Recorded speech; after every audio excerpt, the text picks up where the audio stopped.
She blushed. "Oh, thank you," she whispered. Why was she blushing? She was engaged. She had never met this man before. So Lawrence said, glancing at his watch. "Would you like company?" he asked, suddenly bold. "I mean, you look a bit tense. We could walk together. Oh, Sarah stammered, suddenly self-conscious. "I didn't mean to come to the park. My kids are coming home today from boarding school. I thought it would be nice to meet them halfway. I live just down the street." I need to get going." She rose abruptly, knocking over the bench in her haste. "Oh, I am so clumsy," she exclaimed, flustered. She picked up her things, books and papers scattering everywhere. She bent to pick them up, her heart pounding.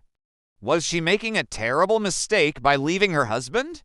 Was she insane? She had never even considered leaving him before.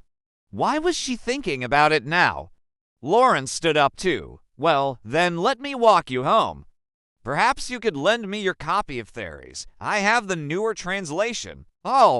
She hesitated. "Well, of course," she added quickly, "my treat."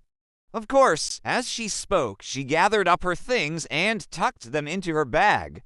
I have to go check on my kids," she said, rushing away. She hurried along, trying to calm her breathing. What was she doing? Why had she been so forward? She needed to get a grip on herself. Walking with this stranger had been a mistake. Now she couldn't stop thinking about him, his touch, his smile, his deep blue eyes. His name was Lawrence. She repeated the name over and over in her head like a prayer. Lawrence, Lawrence. When her phone rang, she jumped. Pulling it out of her pocket, she saw it was her daughter. "Hi, honey. Yes, I'm almost there. I'll be home soon." She ended the call and continued walking until she turned onto her street. She walked slowly now, savoring the moment, relishing the possibility of seeing Lawrence again.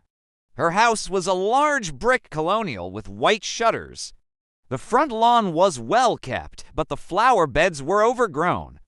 She hadn't planted flowers since her children were small. She could still remember the day they'd left for boarding school.